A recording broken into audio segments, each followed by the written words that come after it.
ابو حازم نے بیان کیا کہ میں نے رسول اللہ صلی اللہ علیہ وسلم کے صحابی سہل بن سعد سعدی رضی اللہ عنہ سے سنا۔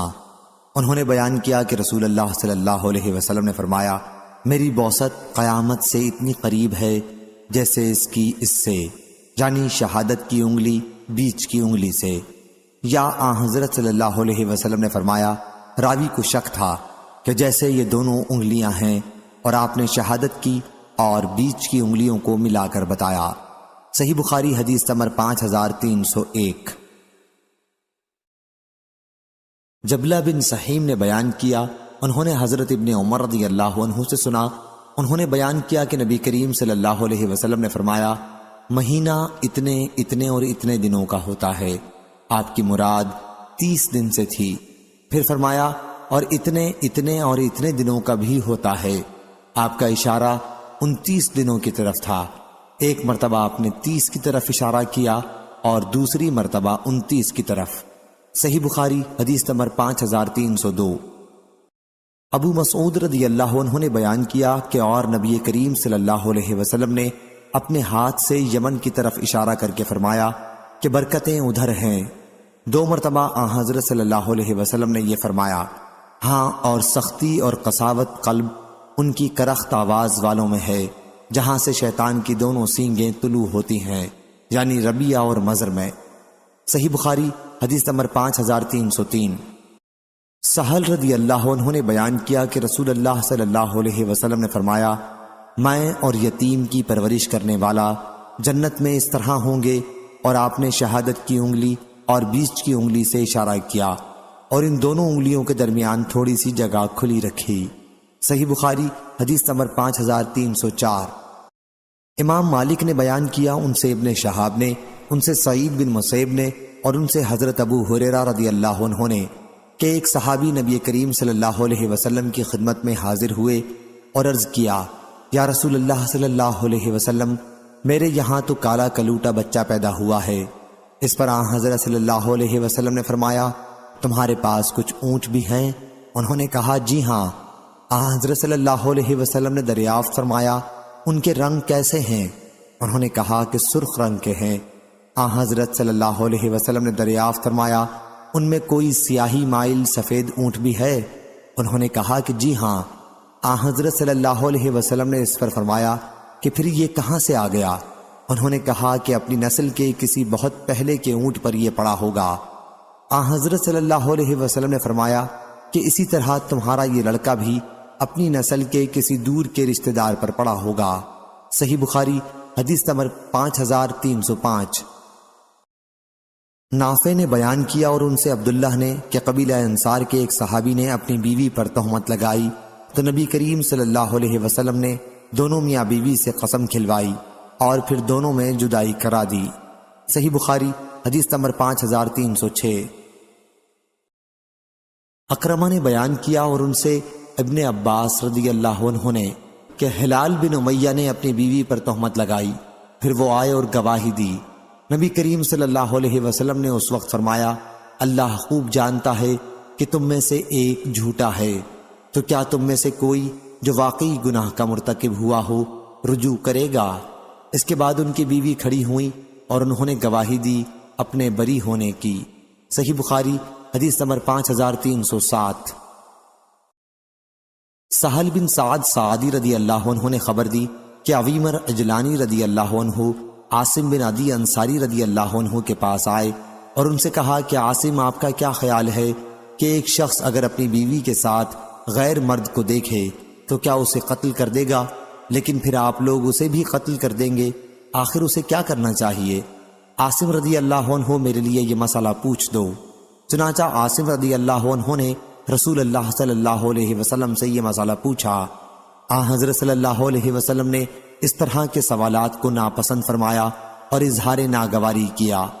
عاصم رضی اللہ عنہ نے اس سلسلے میں حضرت صلی اللہ علیہ وسلم سے جو کچھ سنا اس کا بہت اثر لیا۔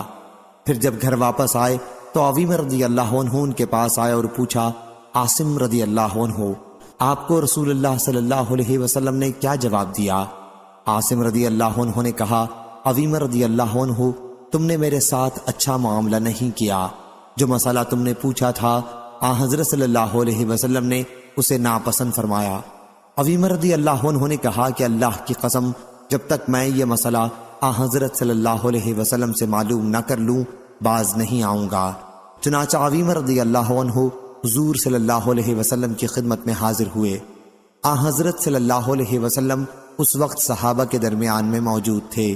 انہوں نے عرض کیا، یا رسول اللہ صلی اللہ علیہ وسلم، آپ کا اس شخص کے متعلق کیا ارشاد ہے جو اپنی بیوی کے ساتھ غیر مرد کو دیکھے؟ کیا وہ اسے قتل کر دے؟ لیکن پھر آپ لوگ اسے قصاص میں قتل کر دیں گے تو پھر اسے کیا کرنا چاہیے؟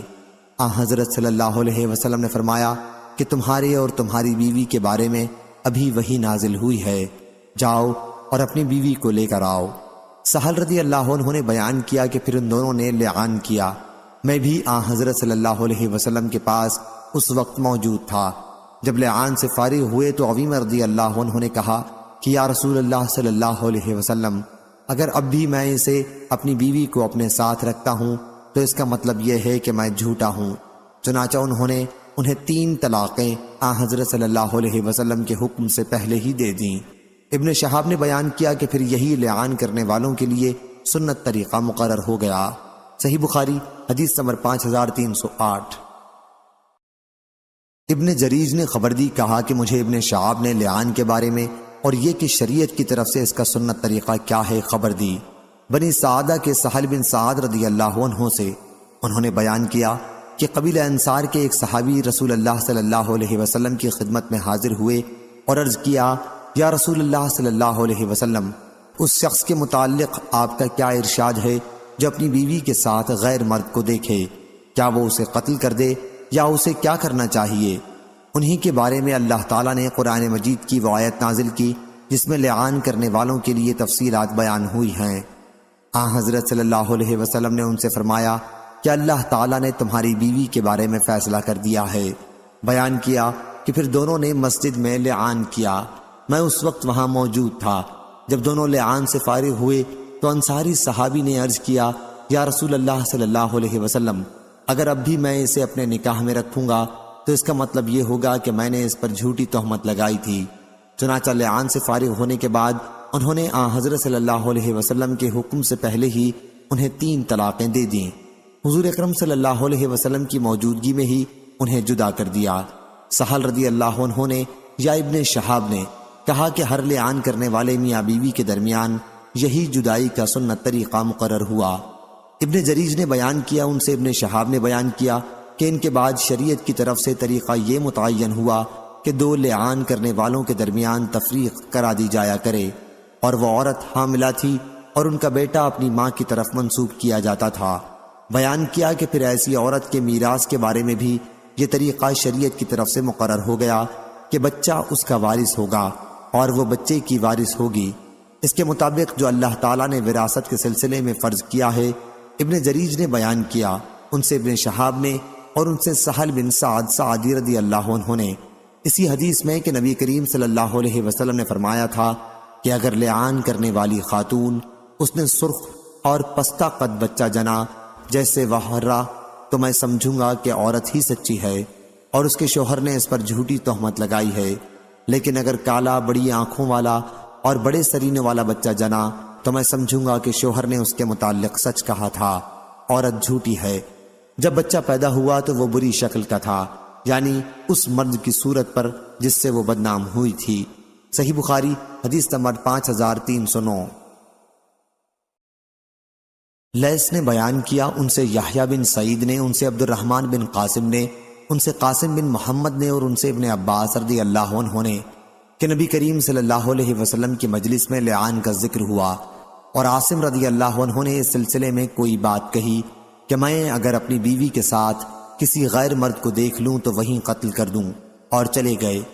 پھر ان کی قوم کے ایک صحابی عویمر رضی اللہ عنہ ان کے پاس آئے یہ شکایت لے کر کہ انہوں نے اپنی بیوی کے ساتھ ایک غیر مرد کو پایا ہے۔ عاصم رضی اللہ عنہ نے کہا کہ مجھے آج یہ ابتلا میری اسی بات کی وجہ سے ہوا ہے جو آپ نے حضرت صلی اللہ علیہ وسلم کے سامنے کہی تھی۔ پھر وہ انہیں لے کر حضور اکرم صلی اللہ علیہ وسلم کی خدمت میں حاضر ہوئے اور حضرت صلی اللہ علیہ وسلم کو وہ واقعہ بتایا جس میں ملوث اس صحابی نے اپنی بیوی کو پایا تھا۔ یہ صاحب زرد رنگ کم گوشت والے، دبلے پتلے اور سیدھے بال والے تھے، اور جس کے متعلق انہوں نے دعویٰ کیا تھا اسے انہوں نے اپنی بیوی کے ساتھ تنہائی میں پایا، وہ گٹھے ہوئے جسم کا، گندمی اور بھرے گوشت والا تھا۔ پھر حضور اکرم صلی اللہ علیہ وسلم نے دعا فرمائی کہ اے اللہ اس معاملے کو صاف کر دے۔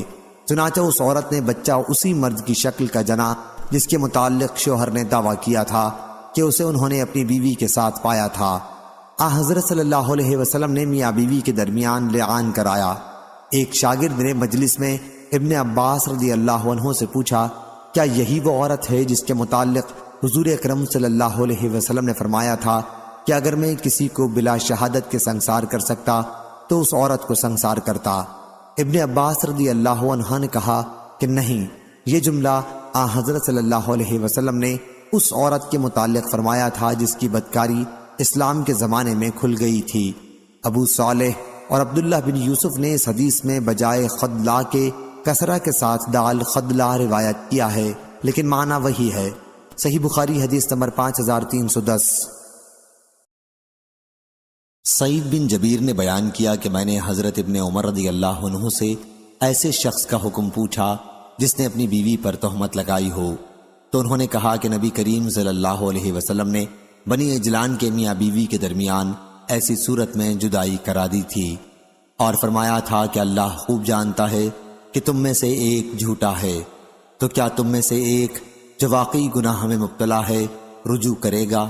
لیکن ان دونوں نے انکار کیا تو حضور اکرم صلی اللہ علیہ وسلم نے ان میں جدائی کرا دی۔ ایوب نے کہا کہ مجھ سے عمرو بن دینار نے فرمایا کہ حدیث کے بعض اجزاء میرے خیال ہے کہ میں نے ابھی تم سے بیان نہیں کیے ہیں۔ فرمایا کہ ان صاحب نے جنہوں نے لعان کیا تھا کہا کہ میرے مال کا کیا ہوگا جو میں نے مہر میں دیا تھا۔ بیان کیا کہ اس پر ان سے کہا گیا کہ وہ مال جو عورت کو مہر میں دیا تھا اب تمہارا نہیں رہا، اگر تم سچے ہو اس تہمت لگانے میں تب بھی، کیونکہ تم اس عورت کے پاس تنہائی میں جا چکے ہو، اور اگر تم جھوٹے ہو تب تو تم کو اور بھی مہر نہ ملنا چاہیے۔ صحیح بخاری حدیث نمبر 5311۔ سفیان بن عینہ نے بیان کیا کہ عمرو نے کہا کہ میں نے سعید بن جبیر سے سنا، انہوں نے بیان کیا کہ میں نے حضرت ابن عمر رضی اللہ عنہ سے لعان کرنے والوں کا حکم پوچھا تو انہوں نے بیان کیا کہ ان کے متعلق رسول اللہ صلی اللہ علیہ وسلم نے فرمایا تھا کہ تمہارا حساب تو اللہ تعالیٰ کے ذمہ ہے، تم میں سے ایک جھوٹا ہے، اب تمہیں تمہاری بیوی پر کوئی اختیار نہیں۔ ان صحابی نے عرض کیا کہ میرا مال واپس کرا دیجئے جو مہر میں دیا گیا تھا۔ حضرت صلی اللہ علیہ وسلم نے فرمایا کہ اب وہ تمہارا مال نہیں ہے، اگر تم اس کے معاملے میں سچے ہو تو تمہارا یہ مال اس کے بدلے میں ختم ہو چکا کہ تم نے اس کی شرمگاہ کو حلال کیا تھا، اور اگر تم نے اس پر جھوٹی تہمت لگائی تھی پھر تو وہ تم سے بعید تر ہے۔ سفیان نے بیان کیا کہ یہ حدیث میں نے عمرو سے یاد کی، اور ایوب نے بیان کیا کہ میں نے سعید بن جبیر سے سنا، کہا کہ میں نے ابن عمر رضی اللہ عنہ سے ایسے شخص کے متعلق پوچھا جس نے اپنی بیوی سے لعان کیا ہو، تو آپ نے اپنی 2 انگلیوں سے اشارہ کیا۔ سفیان نے اس اشارے کو اپنی 2 شہادت اور بیچ کی انگلیوں کو جدا کر کے بتایا کہ نبی کریم صلی اللہ علیہ وسلم نے قبیلہ بنی اجلان کے میاں بیوی کے درمیان جدائی کرائی تھی، اور فرمایا تھا کہ اللہ جانتا ہے کہ تم میں سے ایک جھوٹا ہے، تو کیا وہ رجوع کر لے گا؟ آپ نے 3 مرتبہ یہ فرمایا۔ علی بن عبداللہ مدینی نے کہا کہ سفیان بن عینہ نے مجھ سے کہا، میں نے یہ حدیث جیسے عمرو بن دینار اور ایوب سے سن کر یاد رکھی تھی ویسی ہی تجھ سے بیان کر دی۔ صحیح بخاری حدیث نمبر 5312۔ انس بن عیاض نے بیان کیا ان سے عبید اللہ نے اور ان سے نافع نے کہ حضرت ابن عمر رضی اللہ عنہ نے انہیں خبر دی کہ نبی کریم صلی اللہ علیہ وسلم نے اس مرد اور اس کی بیوی کے درمیان جدائی کرا دی تھی جنہوں نے اپنی بیوی پر تہمت لگائی تھی اور دونوں سے قسم لی تھی۔ صحیح بخاری حدیث نمبر 5313۔ ابن عمر رضی اللہ عنہ نے بیان کیا کہ قبیلہ انصار کے ایک صاحب اور ان کی بیوی کے درمیان رسول اللہ صلی اللہ علیہ وسلم نے لعان کرایا تھا اور دونوں کے درمیان جدائی کرا دی تھی۔ صحیح بخاری حدیث نمبر 5314۔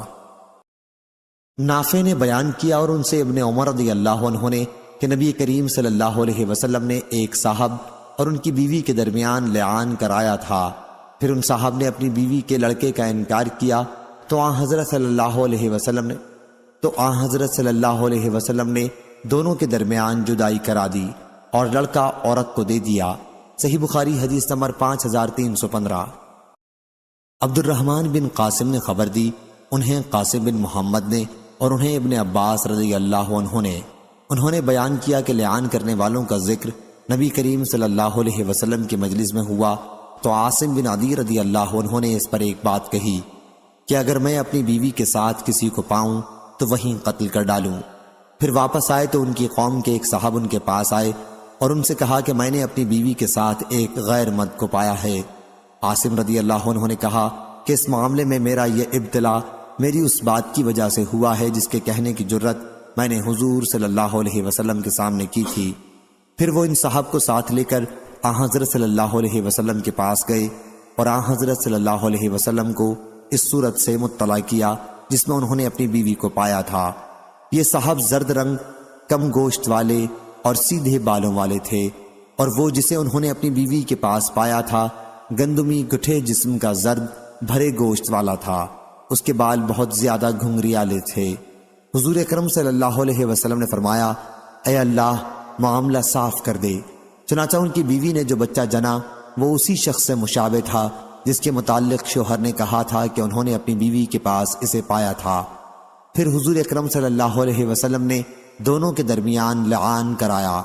ابن عباس رضی اللہ عنہ سے ایک شاگرد نے مجلس میں پوچھا، کیا یہ وہی عورت ہے جس کے متعلق حضور اکرم صلی اللہ علیہ وسلم نے فرمایا تھا کہ اگر میں کسی کو بلا شہادت سنسار کرتا تو اسے کرتا؟ ابن عباس رضی اللہ عنہ نے کہا کہ نہیں، یہ دوسری عورت تھی جو اسلام کے زمانے میں اعلانیہ بدکاری کیا کرتی تھی۔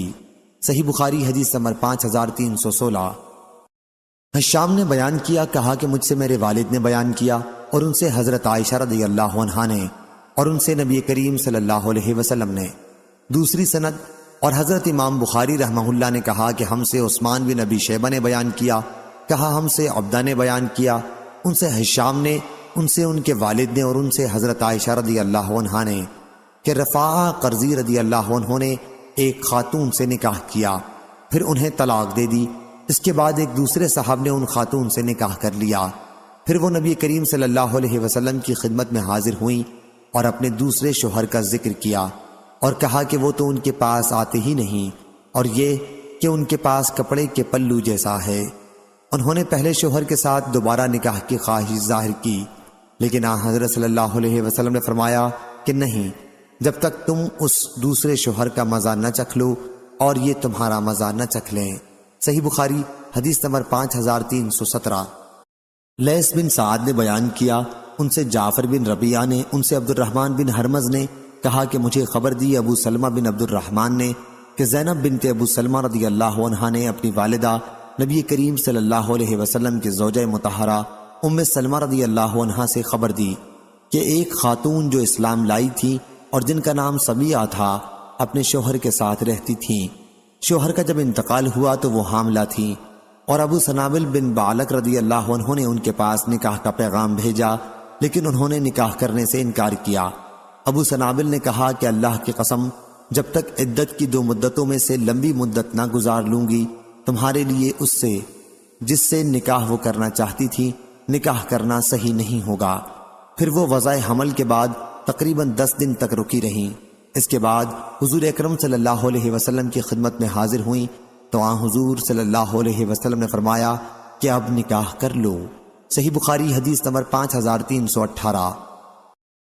یحییٰ بن بکیر نے بیان کیا، ان سے لیث نے، ان سے یزید نے کہ ابن شہاب نے انہیں لکھا کہ عبید اللہ بن عبداللہ نے اپنے والد عبداللہ بن عتبہ بن مسعود سے انہیں خبر دی کہ انہوں نے ابن ارقم کو لکھا کہ سبیہ اسلمیہ سے پوچھیں کہ نبی کریم صلی اللہ علیہ وسلم نے ان کے متعلق کیا فتویٰ دیا تھا، تو انہوں نے فرمایا کہ جب میرے یہاں بچہ پیدا ہو گیا تو حضرت صلی اللہ علیہ وسلم نے مجھے فتویٰ دیا کہ اب میں نکاح کر لوں۔ صحیح بخاری حدیث نمبر 5319۔ امام مالک نے بیان کیا، ان سے حشام بن عروہ نے، ان سے ان کے والد نے، ان سے مسعور بن مخرمہ نے کہ سبیہ اسلمیہ اپنے شوہر کی وفات کے بعد چند دنوں تک حالت نفاس میں رہیں، پھر نبی کریم صلی اللہ علیہ وسلم کے پاس آ کر انہوں نے نکاح کی اجازت مانگی تو آن حضرت صلی اللہ علیہ وسلم نے انہیں اجازت دی اور انہوں نے نکاح کیا۔ صحیح بخاری حدیث نمبر 5320۔ امام مالک نے بیان کیا، کہا ہم سے یحییٰ بن سعید انصاری نے، ان سے قاسم بن محمد اور سلیمان بن یسار نے، وہ دونوں بیان کرتے تھے کہ یحییٰ بن سعید بن العاص نے عبد الرحمن بن حکم کی صاحبزادی عمرہ کو طلاق دے دی تھی، اور ان کے باپ عبد الرحمن انہیں ان کے شوہر کے گھر سے لے آئے۔ عدت کے ایام گزرنے سے پہلے عائشہ رضی اللہ عنہا کو جب معلوم ہوا تو انہوں نے مروان بن حکم کے یہاں، جو اس وقت مدینے کا امیر تھا، کہلوایا کہ اللہ سے ڈرو اور لڑکی کو اس کے گھر جہاں اسے طلاق ہوئی ہے پہنچا دو، جیسا کہ سلیمان بن یسار کی حدیث میں ہے۔ مروان نے اس کا جواب یہ دیا کہ لڑکی کے والد عبد الرحمن بن حکم نے میری بات نہیں مانی، اور قاسم بن محمد نے بیان کیا کہ مروان نے ام المومنین رضی اللہ عنہا کو یہ جواب دیا کہ کیا آپ کو فاطمہ بنت قیس رضی اللہ عنہا کے معاملے کا علم نہیں ہے؟ انہوں نے بھی اپنے شوہر کے گھر عدت نہیں گزاری تھی۔ عائشہ رضی اللہ عنہا نے بتلایا کہ اگر تم فاطمہ رضی اللہ عنہا کے واقعے کا حوالہ نہ دیتے تب بھی تمہارا کچھ نہ بگڑتا، کیونکہ وہ تمہارے لیے دلیل نہیں بن سکتا۔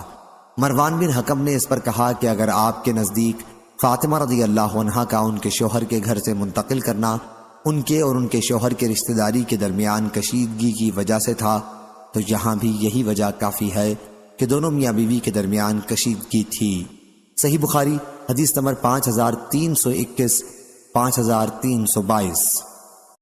شعبہ بن حجاج نے بیان کیا، ان سے عبد الرحمن بن قاسم نے، ان سے ان کے والد نے، اور ان سے عائشہ رضی اللہ عنہا نے کہا، فاطمہ بنت قیس رضی اللہ عنہا خدا سے ڈرتی نہیں۔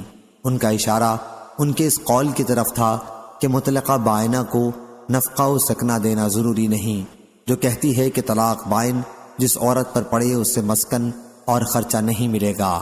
صحیح بخاری حدیث نمبر 5323، 5324۔ سفیان نے بیان کیا، ان سے عبد الرحمن بن قاسم نے، ان سے ان کے والد نے کہ عروہ بن زبیر نے حضرت عائشہ رضی اللہ عنہا سے کہا کہ آپ فلانا عمرہ بنت حکم کا معاملہ نہیں دیکھتی، ان کے شوہر نے انہیں طلاق بائنہ دے دی اور وہ وہاں سے نکل آئیں عدت گزارے بغیر۔ حضرت عائشہ رضی اللہ عنہا نے بتلایا کہ جو کچھ اس نے کیا بہت برا کیا۔ عروہ نے کہا، آپ رضی اللہ عنہا نے فاطمہ رضی اللہ عنہا کے واقعے کے متعلق نہیں سنا؟ بتلایا کہ اس کے لیے اس حدیث کو ذکر کرنے میں کوئی خیر نہیں ہے، اور ابن ابی الزناد نے حشام سے یہ اضافہ کیا ہے، اور ان سے ان کے والد نے بیان کیا کہ حضرت عائشہ رضی اللہ عنہا نے عمرہ بنت حکم کے معاملے پر اپنی شدید ناگواری کا اظہار فرمایا، اور فرمایا کہ فاطمہ بنت قیس رضی اللہ عنہا تو ایک اجاڑ جگہ میں تھیں اور اس کے چاروں طرف خوف اور وحشت برستی تھی، اس لیے نبی کریم صلی اللہ علیہ وسلم نے وہاں سے منتقل ہونے کی انہیں اجازت دے دی تھی۔ صحیح بخاری حدیث نمبر 5325، 5326۔ ابن جریج نے خبر دی، انہیں ابن شہاب نے، انہیں عروہ نے کہ عائشہ رضی اللہ عنہا نے فاطمہ بنت قیس رضی اللہ عنہا کی اس بات کا کہ مطلقہ بائنہ کو نفقہ و سکنہ نہیں ملے گا انکار کیا۔ صحیح بخاری حدیث نمبر 5327، 5328۔ سلیمان بن حرب نے بیان کیا، کہا ہم سے شعبہ بن حجاج نے، ان سے حکم بن عتبہ نے، ان سے ابراہیم نخعی نے، ان سے اسود بن یزید نے، اور ان سے عائشہ رضی اللہ عنہا نے بیان کیا کہ جب نبی کریم صلی اللہ علیہ وسلم نے حجۃ الوداع میں کوچ کا ارادہ کیا تو دیکھا کہ صفیہ رضی اللہ عنہا اپنے خیمے کے دروازے پر غمگین کھڑی ہیں۔ حضرت صلی اللہ علیہ وسلم نے ان سے فرمایا، یا اقرا، یا فرمایا راوی کو شک تھا، حلقی معلوم ہوتا ہے کہ تم ہمیں روک دو گی، کیا تم نے قربانی کے دن طواف کر لیا ہے؟ انہوں نے عرض کی کہ جی ہاں۔ حضرت صلی اللہ علیہ وسلم نے فرمایا کہ پھر چلو۔ صحیح بخاری حدیث نمبر 5329۔ امام حسن بصری نے بیان کیا کہ معقل بن یسار رضی اللہ عنہ نے اپنی بہن جمیلہ کا نکاح کیا، پھر ان کے شوہر نے انہیں ایک طلاق دی۔ صحیح بخاری حدیث نمبر 5330۔ امام حسن بصری نے بیان کیا کہ معقل بن یسار رضی اللہ عنہ کی بہن ایک آدمی کے نکاح میں تھی، پھر انہوں نے طلاق دے دی، اس کے بعد انہوں نے تنہائی میں عدت گزاری۔ عدت کے دن جب ختم ہو گئے تو ان کے پہلے شوہر نے پھر معقل رضی اللہ عنہ کے پاس ان کے لیے نکاح کا پیغام بھیجا۔ معقل رضی اللہ عنہ کو اس پر بڑی غیرت آئی۔ انہوں نے کہا جب وہ عدت گزار رہی تھی تو اسے اس پر قدرت تھی کہ دوران عدت میں رجعت کر لیں، لیکن ایسا نہیں کیا اور اب میرے پاس نکاح کا پیغام بھیجتا ہے۔ چنانچہ وہ ان کے اور اپنی بہن کے درمیان میں حائل ہو گئے۔ اس پر یہ آیت نازل ہوئی، اور جب تم اپنی عورتوں کو طلاق دے چکو اور وہ اپنی مدت کو پہنچ چکے تو تم انہیں مت روکو، آخر آیت تک۔ پھر رسول اللہ صلی اللہ علیہ وسلم نے انہیں بلا کر یہ آیت سنائی تو انہوں نے ضد چھوڑ دی اور اللہ کے حکم کے سامنے جھک گئے۔ صحیح بخاری حدیث نمبر 5331۔ لیث بن سعد نے بیان کیا ان سے نافع نے اور ان سے ابن عمر بن خطاب رضی اللہ عنہ نے کہ انہوں نے اپنی بیوی کو ایک طلاق دی تو اس وقت وہ حائضہ تھیں۔ رسول اللہ صلی اللہ علیہ وسلم نے ان کو حکم دیا کہ رجعت کر لیں اور انہیں اس وقت تک اپنے ساتھ رکھیں جب تک وہ اس حیض سے پاک ہونے کے بعد پھر دوبارہ حائضہ نہ ہوں، اس وقت بھی ان سے کوئی تعرض نہ کریں، اور جب وہ اس حیض سے بھی پاک ہو جائیں تو اگر اس وقت انہیں طلاق دینے کا ارادہ ہو تو طہر میں اس سے پہلے کہ ان سے ہم بستری کریں طلاق دیں۔ پس یہی وہ وقت ہے جس کے متعلق اللہ تعالیٰ نے حکم دیا ہے کہ اس میں عورتوں کو طلاق دی جائے۔ اور عبداللہ بن عمر رضی اللہ عنہ سے اگر اس کے متعلقہ ثلاثہ کے بارے میں سوال کیا جاتا تو سوال کرنے والے سے وہ کہتے کہ اگر تم نے 3 طلاقیں دے دی ہیں تو پھر تمہاری بیوی تم پر حرام ہے یہاں تک کہ وہ تمہارے سوا دوسرے شوہر سے نکاح کرے۔ غیر قطبیہ ابو الجہم کے اس حدیث میں لیث سے یہ اضافہ کیا ہے کہ انہوں نے بیان کیا کہ مجھ سے نافع نے بیان کیا اور ان سے ابن عمر رضی اللہ عنہ نے کہا کہ اگر تم نے اپنی بیوی کو 1 یا 2 طلاق دے دی ہو تو تم اسے دوبارہ اپنے نکاح میں لا سکتے ہو، کیونکہ نبی کریم صلی اللہ علیہ وسلم نے مجھے اس کا حکم دیا تھا۔ صحیح بخاری حدیث نمبر 5332۔ یونس بن جبیر نے بیان کیا کہ میں نے ابن عمر رضی اللہ عنہ سے پوچھا تو انہوں نے بتلایا کہ ابن عمر رضی اللہ عنہ نے اپنی بیوی کو طلاق دے دی، اس وقت وہ حائضہ تھیں۔ پھر حضرت عمر رضی اللہ عنہ نے اس کے متعلق نبی کریم صلی اللہ علیہ وسلم سے پوچھا تو آن حضرت صلی اللہ علیہ وسلم نے حکم دیا کہ ابن عمر رضی اللہ عنہ اپنی بیوی سے رجوع کر لیں، پھر جب طلاق کا صحیح وقت آئے تو طلاق دیں۔ یونس بن جبیر نے بیان کیا کہ ابن عمر رضی اللہ عنہ سے میں نے پوچھا کہ کیا اس طلاق کا بھی شمار ہوا تھا؟ انہوں نے بتلایا کہ اگر کوئی طلاق دینے والا شرع کے احکام بجلانے سے عاجز ہو یا احمق بے وقوف ہو تو کیا طلاق نہیں پڑے گی؟ صحیح بخاری حدیث نمبر 5333۔ زینب رضی اللہ عنہ نے بیان کیا کہ میں نبی کریم صلی اللہ علیہ وسلم کی زوجہ مطہرہ ام حبیبہ رضی اللہ عنہ کے پاس اس وقت گئی جب ان کے والد ابو سفیان بن حرب رضی اللہ عنہ کا انتقال ہوا تھا۔ ام حبیبہ رضی اللہ عنہ نے خوشبو منگوائی جس میں خلوق خوشبو کی زردی یا کسی اور چیز کی ملاوٹ تھی۔ پھر وہ خوشبو ایک لونڈی نے ان کو لگائی اور ام المومنین رضی اللہ عنہ نے خود اپنے رخساروں پر اسے لگایا۔ اس کے بعد کہا کہ واللہ مجھے خوشبو کے استعمال کی کوئی خواہش نہیں تھی، لیکن میں نے رسول اللہ صلی اللہ علیہ وسلم سے سنا ہے، حضرت صلی اللہ علیہ وسلم نے فرمایا کہ کسی عورت کے لیے جو اللہ اور آخرت کے دن پر ایمان رکھتی ہو جائز نہیں کہ 2-3 دن سے زیادہ کسی کا سوگ منائے سوائے شوہر کے کہ اس کا سوگ 4 مہینے 10 دن کا ہے۔ صحیح بخاری حدیث نمبر 5334۔ حضرت زینب رضی اللہ عنہ نے بیان کیا کہ اس کے بعد میں ام المومنین زینب بنت حجش رضی اللہ عنہ کے یہاں اس وقت گئی جب ان کے بھائی کا انتقال ہوا۔ انہوں نے بھی خوشبو منگوائی اور استعمال کی اور کہا کہ واللہ مجھے خوشبو کے استعمال کی کوئی خواہش نہیں تھی، لیکن میں نے رسول اللہ صلی اللہ علیہ وسلم کو برسر منبر یہ فرماتے سنا ہے کہ کسی عورت کے لیے جو اللہ اور آخرت کے دن پر ایمان رکھتی ہو یہ جائز نہیں کہ کسی میت پر 3 دن سے زیادہ سوگ منائے، صرف شوہر کے لیے 4 مہینے 10 دن کا سوگ ہے۔ صحیح بخاری حدیث نمبر 5335۔ زینب بنت ام سلمہ رضی اللہ عنہ نے کہا کہ میں نے ام سلمہ رضی اللہ عنہ کو بھی یہ کہتے سنا کہ ایک خاتون رسول اللہ صلی اللہ علیہ وسلم کے پاس آئیں اور عرض کیا، یا رسول اللہ صلی اللہ علیہ وسلم، میری لڑکی کے شوہر کا انتقال ہو گیا ہے اور اس کی آنکھوں میں تکلیف ہے، تو کیا وہ سرما لگا سکتی ہے؟ حضرت صلی اللہ علیہ وسلم نے اس پر فرمایا کہ نہیں۔ 2-3 مرتبہ آپ نے یہ فرمایا، ہر مرتبہ یہ فرماتے تھے کہ نہیں۔ پھر حضرت صلی اللہ علیہ وسلم نے فرمایا کہ یہ شرعی عدت 4 مہینے اور 10 دن ہی کی ہے۔ جاہلیت میں تو تمہیں سال بھر تک مینگنی پھینکنی پڑتی تھی جب کہیں عدت سے باہر ہوتی تھی۔ صحیح بخاری حدیث نمبر 5336۔ حمید نے بیان کیا کہ میں نے زینب بنت ام سلمہ رضی اللہ عنہا سے پوچھا کہ اس کا کیا مطلب ہے کہ سال بھر تک مینگنی پھینکنی پڑتی تھی۔ انہوں نے فرمایا کہ زمانہ جاہلیت میں جب کسی عورت کا شوہر مر جاتا تو وہ ایک نہایت تنگ و تاریک کوٹھری میں داخل ہو جاتی، سب سے برے کپڑے پہنتی اور خوشبو کا استعمال ترک کر دیتی، یہاں تک کہ اسی حالت میں 1 سال گزر جاتا۔ پھر کسی چوپائے، گدھے یا بکری یا پرندے کو اس کے پاس لایا جاتا اور وہ عدت سے باہر آنے کے لیے اس پر ہاتھ پھیرتی۔ ایسا کم ہوتا تھا کہ وہ کسی جانور پر ہاتھ پھیر دے اور وہ مر نہ جائے۔ اس کے بعد وہ نکالی جاتی اور اسے مینگنی دی جاتی جسے وہ پھینکتی۔ اب وہ خوشبو وغیرہ کوئی بھی چیز استعمال کر سکتی تھی۔ امام مالک سے پوچھا گیا کہ تفقدوا بہ کا کیا مطلب ہے، تو آپ نے فرمایا وہ اس کا جسم چھوتی تھی۔ صحیح بخاری حدیث نمبر 5337۔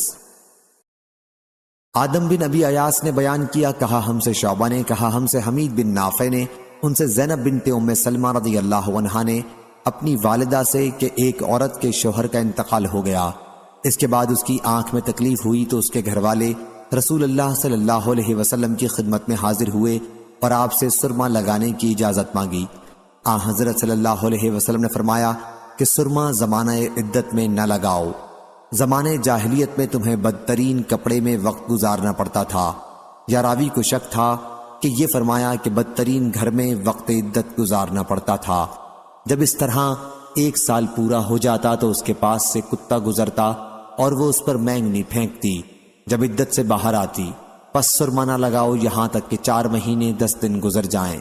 صحیح بخاری حدیث نمبر 5338۔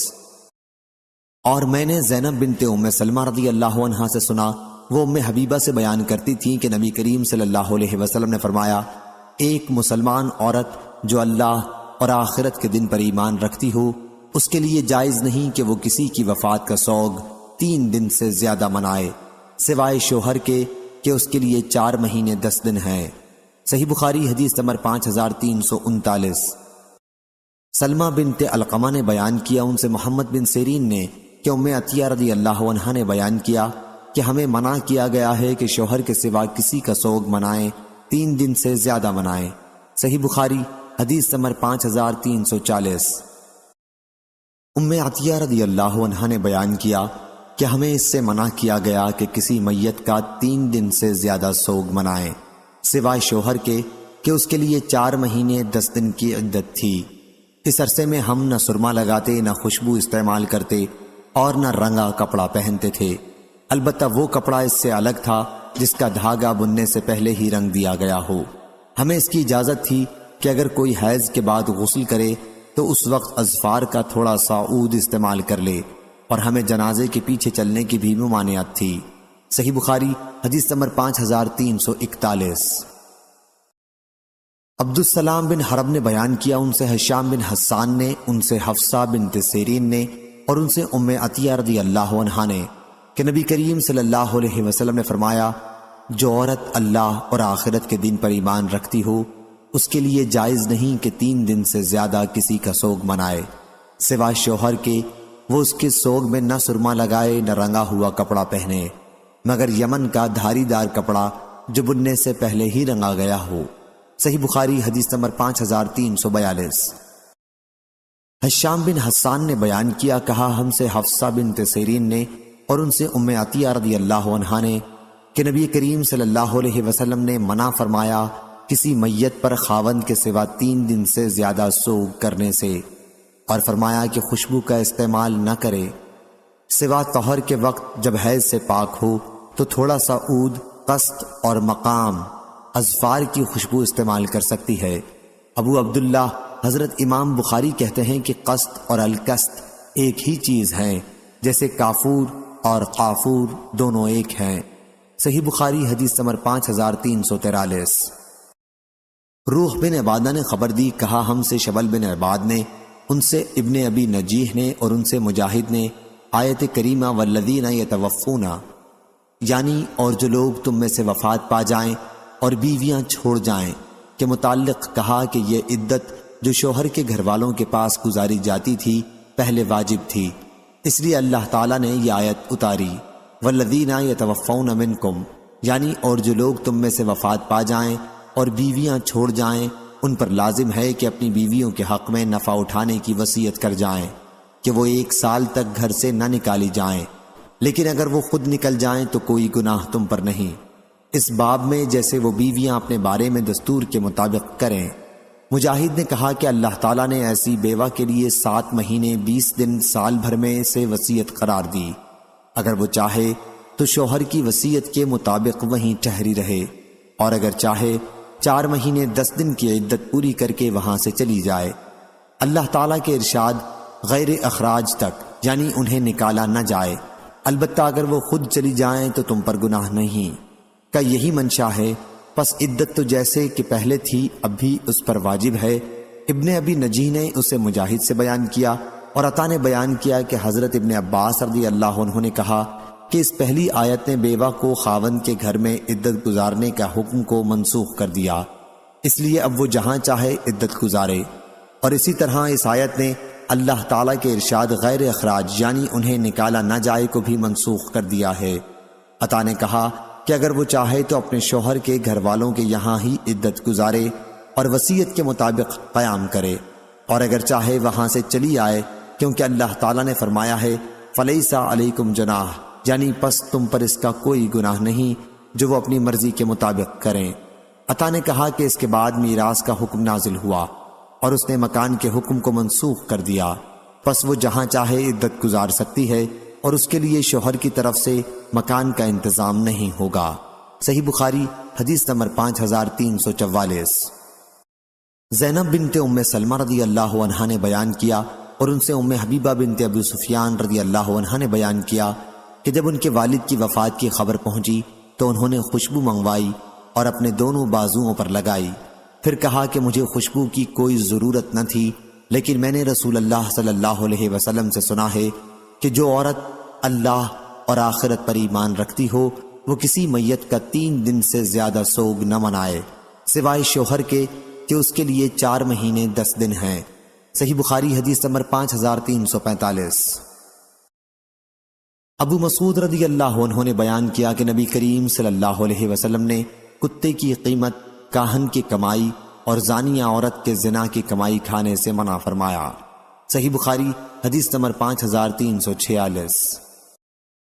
عون بن ابی جحیفہ نے بیان کیا ان سے ان کے والد نے کہ نبی کریم صلی اللہ علیہ وسلم نے گودنے والی اور گدوانے والی، سود کھانے والے اور سود کھلانے والے پر لعنت بھیجی، اور آپ صلی اللہ علیہ وسلم نے کتے کی قیمت اور زانیہ کی کمائی کھانے سے منع فرمایا اور تصویر بنانے والوں پر لعنت کی۔ صحیح بخاری حدیث نمبر 5347۔ شعبہ نے خبر دی، انہیں محمد بن جحادہ نے، انہیں ابو حازم نے اور انہیں ابو ہریرہ رضی اللہ عنہ نے کہ نبی کریم صلی اللہ علیہ وسلم نے لونڈیوں کی زنا کی کمائی سے منع فرمایا۔ صحیح بخاری حدیث نمبر 5348۔ سعید بن جبیر نے بیان کیا کہ میں نے ابن عمر رضی اللہ عنہ سے ایسے شخص کے بارے میں سوال کیا جس نے اپنی بیوی پر تہمت لگائی ہو، تو انہوں نے کہا کہ نبی کریم صلی اللہ علیہ وسلم نے بنی اجلان قبیلہ کے میاں بیوی میں جدائی کرا دی تھی اور فرمایا تھا کہ اللہ خوب جانتا ہے کہ تم میں سے ایک جھوٹا ہے، تو کیا وہ رجوع کرے گا؟ لیکن دونوں نے انکار کیا۔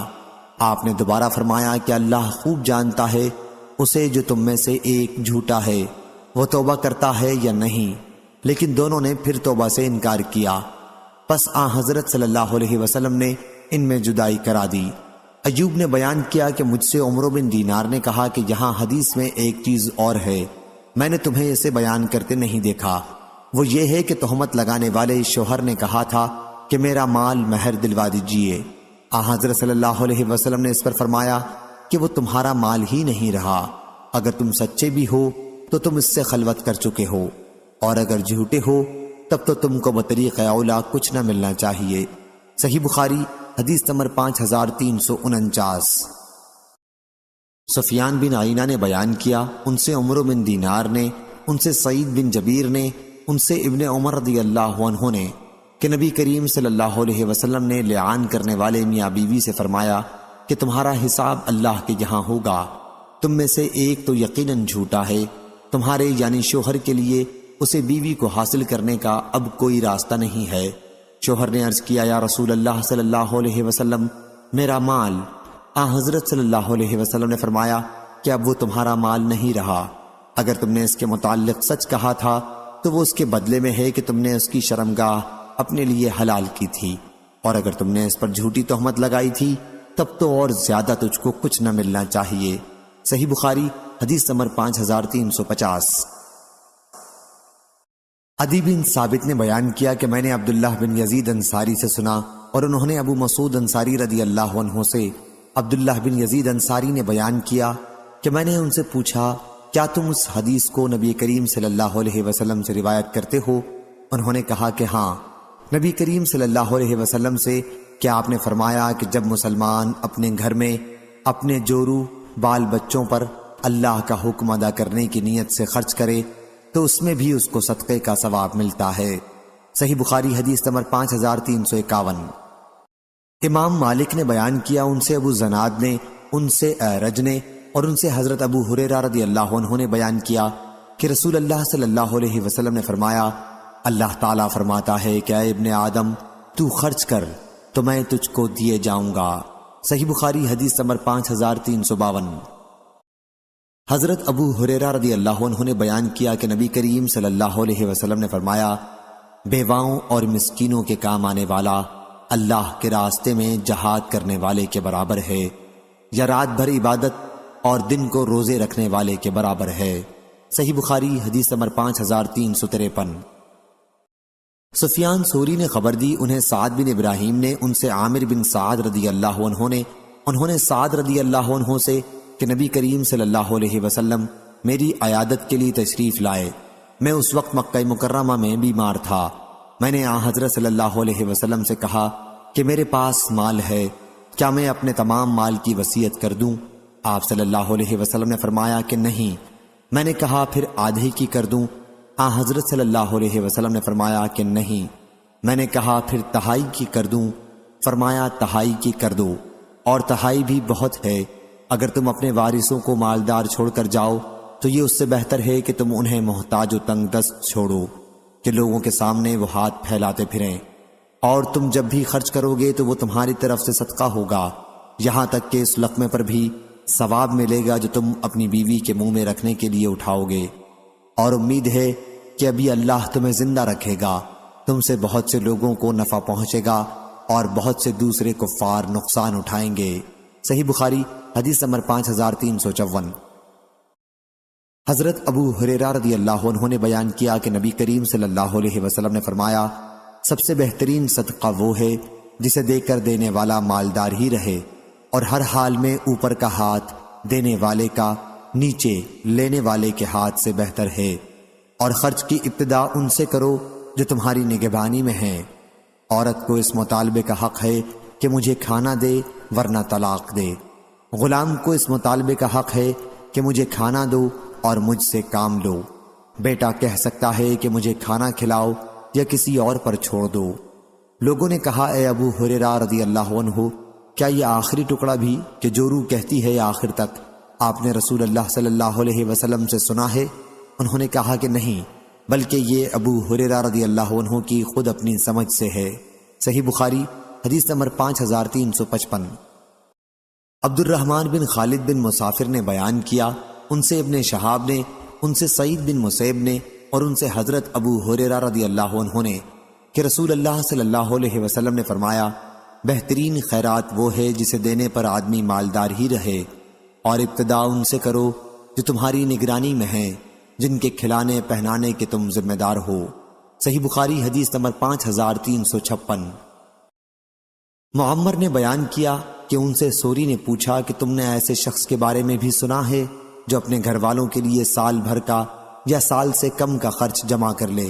معمر نے بیان کیا کہ اس وقت مجھے یاد نہیں آیا، پھر بعد میں یاد آیا کہ اس بارے میں ایک حدیث حضرت ابن شہاب نے ہم سے بیان کی تھی، ان سے مالک بن اوس نے، اور ان سے حضرت عمر رضی اللہ عنہ نے کہ نبی کریم صلی اللہ علیہ وسلم بنی نذیر کے باغ کی کھجوریں بیچ کر اپنے گھر والوں کے لیے سال بھر کی روزی جمع کر دیا کرتے تھے۔ صحیح بخاری حدیث نمبر 5357۔ بھر کی روزی جمع کر دیا کرتے تھے۔ صحیح بخاری حدیث نمبر 5357۔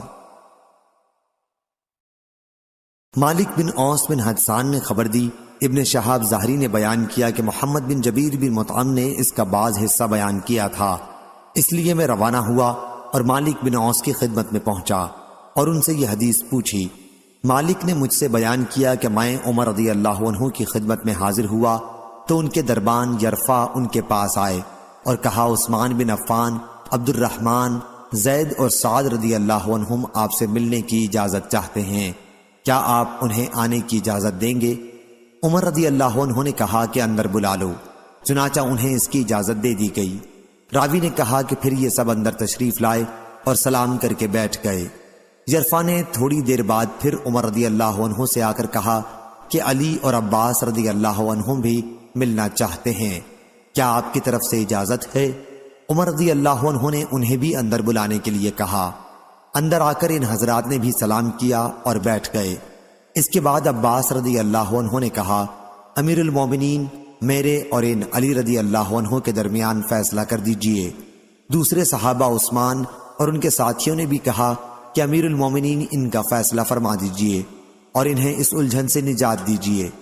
عمر رضی اللہ عنہ نے کہا، جلدی نہ کرو، میں اللہ کی قسم دے کر تم سے پوچھتا ہوں جس کے حکم سے آسمان و زمین قائم ہیں، کیا تمہیں معلوم ہے کہ رسول اللہ صلی اللہ علیہ وسلم نے یہ فرمایا ہے، ہمارا کوئی وارث نہیں ہوتا، جو کچھ ہم انبیاء وفات کے وقت چھوڑتے ہیں وہ صدقہ ہوتا ہے۔ حضور اکرم صلی اللہ علیہ وسلم کا اشارہ خود اپنی ذات کی طرف تھا۔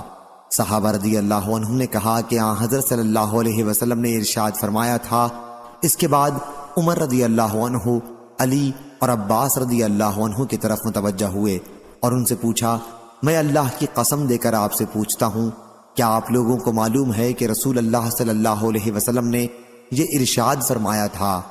انہوں نے بھی تصدیق کی کہ آن حضرت صلی اللہ علیہ وسلم نے واقعی یہ فرمایا تھا۔ پھر عمر رضی اللہ عنہ نے کہا کہ اب میں آپ سے اس معاملے میں بات کروں گا۔ اللہ تعالیٰ نے اپنے رسول صلی اللہ علیہ وسلم کو اس مال فے میں مختار کل ہونے کی خصوصیت بخشی تھی اور آن حضرت صلی اللہ علیہ وسلم کے سوا اس میں سے کسی دوسرے کو کچھ نہیں دیا تھا۔ اللہ تعالیٰ نے ارشاد فرمایا تھا، ما افاء اللہ علی رسولہ منہم الی قول قدیر، اس لیے یہ 4 خمس خاص آپ کے لیے تھے۔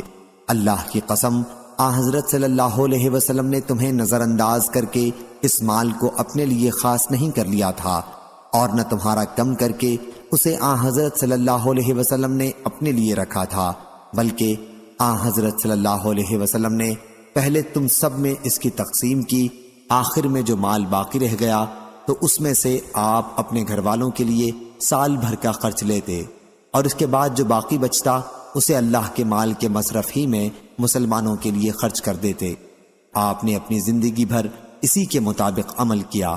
اے عثمان، میں تمہیں اللہ کی قسم دیتا ہوں، کیا تمہیں یہ معلوم ہے؟ سب نے کہا کہ جی ہاں۔ پھر آپ نے علی اور عباس رضی اللہ عنہم سے پوچھا، میں تمہیں اللہ کی قسم دیتا ہوں، کیا تمہیں یہ بھی معلوم ہے؟ انہوں نے بھی کہا کہ جی ہاں معلوم ہے۔ پھر اللہ تعالیٰ نے اپنے نبی کی وفات کی اور ابو بکر رضی اللہ عنہ نے کہا کہ میں رسول اللہ صلی اللہ علیہ وسلم کا خلیفہ ہوں، چنانچہ انہوں نے اس جائیداد کو اپنے قبضے میں لے لیا اور حضور اکرم صلی اللہ علیہ وسلم کے عمل کے مطابق اس میں عمل کیا۔ علی اور عباس رضی اللہ عنہم کی طرف متوجہ ہو کر انہوں نے کہا، آپ دونوں اس وقت موجود تھے، آپ خوب جانتے ہیں کہ ابو بکر رضی اللہ عنہ نے ایسا ہی کیا تھا اور اللہ جانتا ہے کہ ابو بکر رضی اللہ عنہ اس میں مخلص، محتاط و نیک نیت اور صحیح راستے پر تھے اور حق کی اتباع کرنے والے تھے۔ پھر اللہ تعالیٰ نے ابو بکر رضی اللہ عنہ کی بھی وفات کی اور اب میں آن حضرت صلی اللہ علیہ وسلم اور ابو بکر رضی اللہ عنہ کا جانشین ہوں۔ میں 2 سال سے اس جائیداد کو اپنے قبضے میں لیے ہوئے ہوں اور وہی کرتا ہوں جو رسول اللہ صلی اللہ علیہ وسلم اور ابو بکر رضی اللہ عنہ نے اس میں کیا تھا۔ اب آپ حضرات میرے پاس آئے ہیں، آپ کی بات ایک ہی ہے اور آپ کا معاملہ بھی ایک ہے۔ آپ عباس رضی اللہ عنہ آئے اور مجھ سے اپنے بھتیجے حضور صلی اللہ علیہ وسلم کی وراثت کا مطالبہ کیا، اور آپ علی رضی اللہ عنہ آئے اور انہوں نے اپنی بیوی کی طرف سے ان کے والد کے ترکے کا مطالبہ کیا۔ میں نے آپ دونوں سے کہا کہ اگر آپ چاہیں تو میں آپ کو یہ جائیداد دے سکتا ہوں، لیکن اس شرط کے ساتھ کہ آپ پر اللہ کا عہد واجب ہوگا، وہ یہ کہ آپ دونوں بھی اس جائیداد میں وہی طرز عمل رکھیں گے جو رسول اللہ صلی اللہ علیہ وسلم نے رکھا تھا، جس کے مطابق ابو بکر رضی اللہ عنہ نے عمل کیا، اور جب سے میں اس کا والی ہوا ہوں میں نے جو اس کے ساتھ معاملہ رکھا، اور اگر یہ شرط منظور نہ ہو تو پھر آپ مجھ سے اس بارے میں گفتگو چھوڑ دیں۔ آپ لوگوں نے کہا کہ اس شرط کے مطابق وہ جائیداد ہمارے حوالے کر دو، اور میں نے اسے اس شرط کے ساتھ تم لوگوں کے حوالے کر دیا۔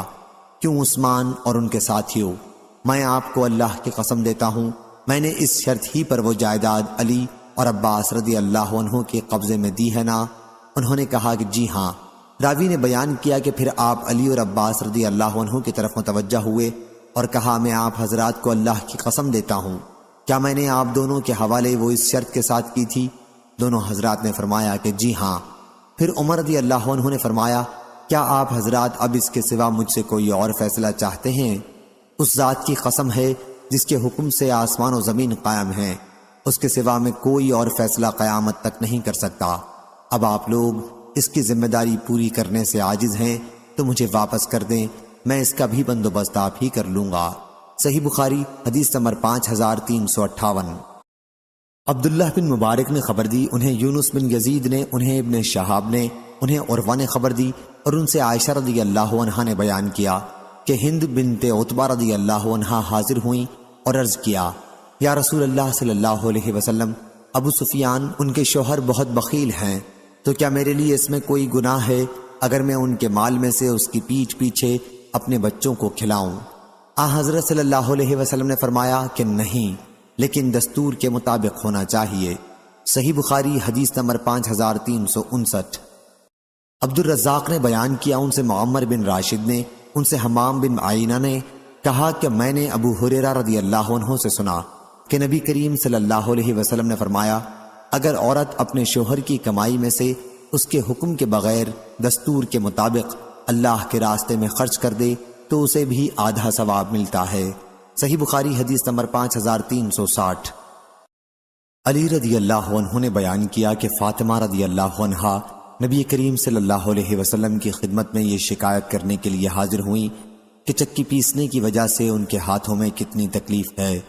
انہیں معلوم ہوا تھا کہ حضرت صلی اللہ علیہ وسلم کے پاس کچھ غلام آئے ہیں، لیکن حضرت صلی اللہ علیہ وسلم سے ان کی ملاقات نہ ہو سکی، اس لیے عائشہ رضی اللہ عنہا سے اس کا ذکر کیا۔ جب آپ صلی اللہ علیہ وسلم تشریف لائے تو عائشہ رضی اللہ عنہا نے آپ سے اس کا تذکرہ کیا۔ علی رضی اللہ عنہ نے بیان کیا کہ پھر حضور صلی اللہ علیہ وسلم ہمارے یہاں تشریف لائے رات کے وقت، ہم اس وقت اپنے بستروں پر لیٹ چکے تھے، ہم نے اٹھنا چاہا تو آپ نے فرمایا کہ تم دونوں جس طرح تھے اسی طرح رہو۔ پھر حضور صلی اللہ علیہ وسلم میرے اور فاطمہ رضی اللہ عنہا کے درمیان بیٹھ گئے، میں نے آپ کے قدموں کی ٹھنڈک اپنے پیٹ پر محسوس کی۔ پھر آپ نے فرمایا تم دونوں نے جو چیز مجھ سے مانگی ہے کیا میں تمہیں اس سے بہتر ایک بات نہ بتا دوں؟ جب تم رات کے وقت اپنے بستر پر لیٹ جاؤ تو 33 مرتبہ سبحان اللہ، 33 مرتبہ الحمدللہ اور 34 مرتبہ اللہ اکبر پڑھ لیا کرو، یہ تمہارے لیے لونڈی غلام سے بہتر ہے۔ صحیح بخاری حدیث نمبر 5361۔ عبید اللہ بن ابی یزید نے بیان کیا، انہوں نے مجاہد سے سنا، انہوں نے عبد الرحمن بن ابی لیلہ سے سنا، ان سے حضرت علی بن ابی طالب رضی اللہ عنہ بیان کرتے تھے کہ فاطمہ رضی اللہ عنہا رسول اللہ صلی اللہ علیہ وسلم کی خدمت میں حاضر ہوئی تھیں اور آپ صلی اللہ علیہ وسلم سے ایک خادم مانگا تھا۔ پھر آپ صلی اللہ علیہ وسلم نے فرمایا کہ کیا میں تمہیں ایک ایسی چیز نہ بتا دوں جو تمہارے لیے اس سے بہتر ہو؟ سوتے وقت 33 مرتبہ سبحان اللہ، 33 مرتبہ الحمدللہ اور 34 مرتبہ اللہ اکبر پڑھ لیا کرو۔ سفیان بن عینہ نے کہا کہ ان میں سے ایک کلمہ 34 بار کہہ لے۔ حضرت علی رضی اللہ عنہ نے کہا کہ پھر میں نے ان کلموں کو کبھی نہیں چھوڑا۔ ان سے پوچھا گیا جنگ صفین کی راتوں میں بھی نہیں؟ کہا کہ صفین کی راتوں میں بھی نہیں۔ صحیح بخاری حدیث نمبر 5362۔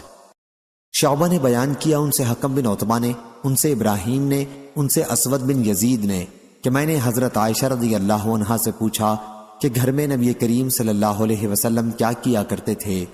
ام المومنین رضی اللہ عنہا نے بیان کیا کہ حضور اکرم صلی اللہ علیہ وسلم گھر کے کام کیا کرتے تھے، پھر آپ جب اذان کی آواز سنتے تو باہر چلے جاتے تھے۔ صحیح بخاری حدیث نمبر 5363۔ یحییٰ نے بیان کیا ان سے ہشام نے کہا کہ مجھے میرے والد عروہ نے خبر دی اور انہیں عائشہ رضی اللہ عنہا نے کہ ہند بنت عتبہ رضی اللہ عنہا نے عرض کیا یا رسول اللہ صلی اللہ علیہ وسلم، ابو سفیان رضی اللہ عنہ ان کے شوہر بخیل ہیں اور مجھے اتنا نہیں دیتے جو میرے اور میرے بچوں کے لیے کافی ہو سکے۔ ہاں اگر میں ان کی لا علمی میں ان کے مال میں سے لے لوں تو کام چلتا ہے۔ حضرت صلی اللہ علیہ وسلم نے فرمایا کہ تم دستور کے موافق اتنا لے سکتی ہو جو تمہارے اور تمہارے بچوں کے لیے کافی ہو سکے۔ صحیح بخاری حدیث نمبر 5364۔ ابو زناد نے بیان کیا ان سے اعرج نے اور ان سے ابو ہریرہ رضی اللہ عنہ نے کہ رسول اللہ صلی اللہ علیہ وسلم نے فرمایا اونٹ پر سوار ہونے والی عورتوں میں یعنی عرب کی عورتوں میں بہترین عورتیں قریشی عورتیں ہیں۔ دوسرے راوی ابن طاؤس نے بیان کیا کہ قریش کی صالح نیک عورتیں صرف لفظ قریشی عورتوں کے بجائے بچے پر بچپن میں سب سے زیادہ مہربان اور اپنے شوہر کے مال کی سب سے زیادہ حفاظت کرنے والیاں ہوتی ہیں۔ معاویہ اور ابن عباس رضی اللہ عنہم نے بھی نبی کریم صلی اللہ علیہ وسلم سے ایسی ہی روایت کی ہے۔ صحیح بخاری حدیث نمبر 5365۔ علی رضی اللہ عنہ نے بیان کیا کہ نبی کریم صلی اللہ علیہ وسلم نے مجھے کپڑے کا جوڑا ہدیے میں دیا تو میں نے اسے خود پہن لیا، پھر میں نے حضور اکرم صلی اللہ علیہ وسلم کے چہرہ مبارک پر خفگی دیکھی تو میں نے اسے پھاڑ کر اپنی عورتوں میں تقسیم کر دیا۔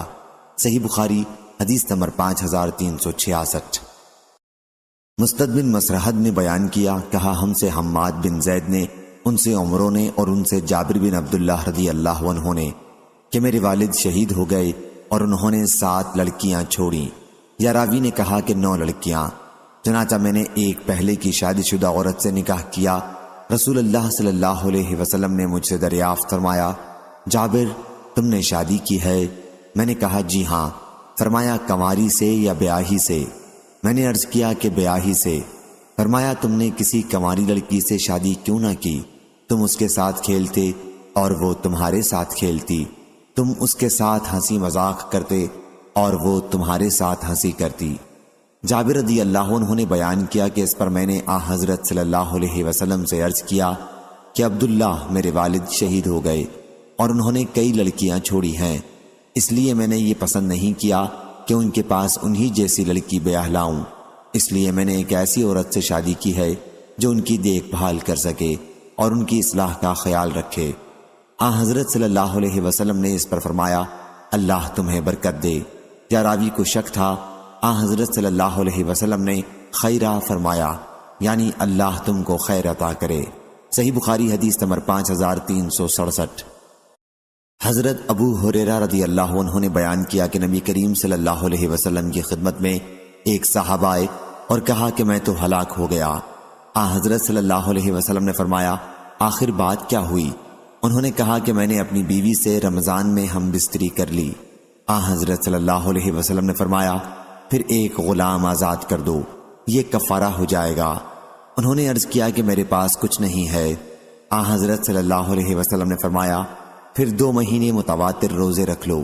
انہوں نے کہا کہ مجھ میں اس کی بھی طاقت نہیں ہے۔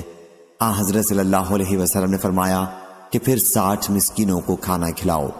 انہوں نے کہا کہ اتنا میرے پاس سامان بھی نہیں ہے۔ اس کے بعد آپ کے پاس ایک ٹوکرا لایا گیا جس میں کھجوریں تھیں۔ آپ صلی اللہ علیہ وسلم نے دریافت فرمایا کہ مسئلہ پوچھنے والا کہاں ہے؟ ان صاحب نے عرض کیا میں یہاں حاضر ہوں۔ آپ صلی اللہ علیہ وسلم نے فرمایا لو اسے اپنی طرف سے صدقہ کر دینا۔ انہوں نے کہا اپنے سے زیادہ ضرورت مند پر؟ یا رسول اللہ صلی اللہ علیہ وسلم اس ذات کی قسم جس نے آپ کو حق کے ساتھ بھیجا ہے، ان دونوں پتھریلے میدانوں کے درمیان کوئی گھرانہ ہم سے زیادہ محتاج نہیں ہے۔ اس پر حضرت صلی اللہ علیہ وسلم ہنسے اور آپ کے مبارک دانت دکھائی دینے لگے اور فرمایا پھر تم ہی اس کے زیادہ مستحق ہو۔ صحیح بخاری حدیث نمبر 5368۔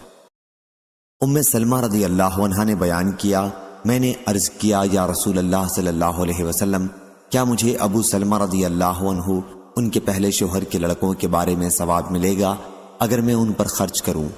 میں انہیں اس محتاجی میں دیکھ نہیں سکتی، وہ میرے بیٹے ہی تو ہیں۔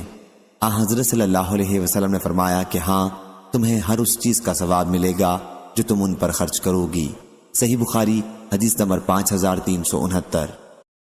عائشہ رضی اللہ عنہا نے بیان کیا کہ ہند رضی اللہ عنہا نے عرض کیا یا رسول اللہ صلی اللہ علیہ وسلم، ابو سفیان رضی اللہ عنہ بخیل ہیں، اگر میں ان کے مال میں سے اتنا ان سے پوچھے بغیر لے لیا کروں جو میرے اور میرے بچوں کو کافی ہو تو کیا اس میں کوئی گناہ ہے؟ حضرت صلی اللہ علیہ وسلم نے فرمایا کہ دستور کے مطابق لے لیا کرو۔ صحیح بخاری حدیث نمبر 5370۔ ابو ہریرہ رضی اللہ عنہ نے بیان کیا کہ رسول اللہ صلی اللہ علیہ وسلم کے پاس جب کسی ایسے شخص کا جنازہ لایا جاتا جس پر قرض ہوتا تو آپ دریافت فرماتے کہ مرنے والے نے قرض کی ادائیگی کے لیے ترکہ چھوڑا ہے یا نہیں۔ اگر کہا جاتا کہ اتنا چھوڑا ہے جس سے ان کا قرض ادا ہو سکتا ہے تو آپ ان کی نماز پڑھتے، ورنہ مسلمانوں سے کہتے کہ اپنے ساتھی پر تم ہی نماز پڑھ لو۔ پھر جب اللہ تعالیٰ نے حضور صلی اللہ علیہ وسلم پر فتوحات کے دروازے کھول دیے تو فرمایا کہ میں مسلمانوں سے ان کی خود اپنی ذات سے بھی زیادہ قریب ہوں، اس لیے ان کے مسلمانوں میں سے جو کوئی وفات پائے اور قرض چھوڑے تو اس کی ادائیگی کی ذمہ داری میری ہے، اور جو کوئی مال چھوڑے وہ اس کے ورثاء کا ہے۔ صحیح بخاری حدیث نمبر 5371۔ ابو سلمہ کی صاحبزادی زینب نے خبر دی کہ نبی کریم صلی اللہ علیہ وسلم کی زوجہ مطہرہ حبیبہ رضی اللہ عنہا نے بیان کیا کہ میں نے عرض کیا یا رسول اللہ صلی اللہ علیہ وسلم، میری بہن عزہ بنت ابی سفیان سے نکاح کر لیجئے۔ آپ نے فرمایا اور تم اسے پسند بھی کرو گی کہ تمہاری بہن تمہاری سوکن بن جائے؟ میں نے عرض کیا جی ہاں، اس سے خالی تو میں اب بھی نہیں ہوں، اور میں پسند کرتی ہوں کہ اپنی بہن کو بھی بھلائی میں اپنے ساتھ شریک کر لوں۔ آپ نے اس پر فرمایا کہ یہ میرے لیے جائز نہیں ہے، دو بہنوں کو ایک ساتھ نکاح میں جمع کرنا۔ میں نے عرض کیا یا رسول اللہ صلی اللہ علیہ وسلم، واللہ اس طرح کی باتیں ہو رہی ہیں کہ آپ درہ بنت ابی سلمہ سے نکاح کا ارادہ رکھتے ہیں۔ حضرت صلی اللہ علیہ وسلم نے دریافت فرمایا سلمہ کی بیٹی؟ جب میں نے عرض کیا جی ہاں تو آپ نے فرمایا اگر وہ میری پرورش میں نہ ہوتی جب بھی وہ میرے لیے حلال نہیں تھی، وہ تو میرے رضائی بھائی کی لڑکی ہے، مجھے اور ابو سلمہ کو صوبیہ نے دودھ پلایا تھا، پس تم میرے لیے اپنی لڑکیوں اور بہنوں کو نہ پیش کیا کرو۔ اور شعیب نے بیان کیا ان سے زہری نے اور ان سے عروہ نے کہا کہ صوبیہ کو ابو لہب نے آزاد کیا تھا۔ صحیح بخاری حدیث نمبر 5372۔ ابو موسیٰ اشعری رضی اللہ عنہ نے بیان کیا کہ نبی کریم صلی اللہ علیہ وسلم نے فرمایا بھوکے کو کھلاؤ پلاؤ، بیمار کی مزاج پرسی کرو اور قیدی کو چھڑاؤ۔ سفیان ثوری نے کہا کہ حدیث میں لفظ عانی سے مراد قیدی ہے۔ صحیح بخاری حدیث نمبر 5373۔ ابو ہریرہ رضی اللہ عنہ نے بیان کیا کہ حضور اکرم صلی اللہ علیہ وسلم کی وفات تک آل محمد صلی اللہ علیہ وسلم پر کبھی ایسا زمانہ نہیں گزرا کہ کچھ دن برابر انہوں نے پیٹ بھر کر کھانا کھایا ہو، اور اسی سند سے۔ صحیح بخاری حدیث نمبر 5374۔ ابو ہریرہ رضی اللہ عنہ نے بیان کیا کہ فاقے کی وجہ سے میں سخت مشقت میں مبتلا تھا، پھر میری ملاقات عمر بن خطاب رضی اللہ عنہ سے ہوئی اور ان سے میں نے قرآن مجید کی ایک آیت پڑھنے کے لیے کہا، انہوں نے مجھے وہ آیت پڑھ کر سنائی اور پھر اپنے گھر میں داخل ہو گئے۔ اس کے بعد میں بہت دور تک چلتا رہا، آخر مشقت اور بھوک کی وجہ سے میں منہ کے بل گر پڑا۔ اچانک میں نے دیکھا کہ رسول اللہ صلی اللہ علیہ وسلم میرے سر کے پاس کھڑے ہیں۔ حضرت صلی اللہ علیہ وسلم نے فرمایا اے ابو ہریرہ رضی اللہ عنہ۔ میں نے کہا حاضر ہوں یا رسول اللہ صلی اللہ علیہ وسلم، تیار ہوں۔ پھر حضرت صلی اللہ علیہ وسلم نے میرا ہاتھ پکڑ کر مجھے کھڑا کیا۔ آپ سمجھ گئے کہ میں کسی تکلیف میں مبتلا ہوں۔ پھر آپ مجھے اپنے گھر لے گئے اور میرے لیے دودھ کا ایک بڑا پیالہ منگوایا۔ میں نے اس میں سے دودھ پیا۔ حضرت صلی اللہ علیہ وسلم نے فرمایا دوبارہ پیو ابو ہریرہ۔ میں نے دوبارہ پیا۔ حضرت صلی اللہ علیہ وسلم نے فرمایا اور پیو۔ میں نے اور پیا، یہاں تک کہ میرا پیٹ بھی پیالے کی طرح بھرپور ہو گیا۔ ابو ہریرہ رضی اللہ عنہ نے بیان کیا کہ پھر میں عمر رضی اللہ عنہ سے ملا اور ان سے اپنا سارا واقعہ بیان کیا اور کہا کہ اے عمر رضی اللہ عنہ، اللہ تعالیٰ نے اسے اس ذات کے ذریعے پورا کرا دیا جو آپ سے زیادہ مستحق تھی۔ اللہ کی قسم، میں نے تم سے آیت پوچھی تھی، حالانکہ میں اسے تم سے بھی زیادہ بہتر طریقے پر پڑھ سکتا تھا۔ عمر رضی اللہ عنہ نے کہا، اللہ کی قسم، اگر میں نے تم کو اپنے گھر میں داخل کر لیا ہوتا اور تم کو کھانا کھلا دیتا تو لال لال عمدہ اونٹ ملنے سے بھی زیادہ مجھ کو خوشی ہوتی۔ صحیح بخاری حدیث نمبر 5375۔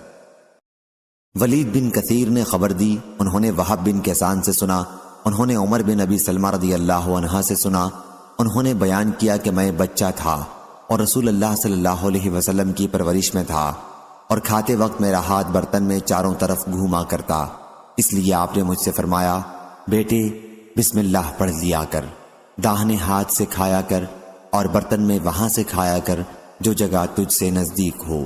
چنانچہ اس کے بعد میں ہمیشہ اسی ہدایت کے مطابق کھاتا رہا۔ صحیح بخاری حدیث نمبر 5376۔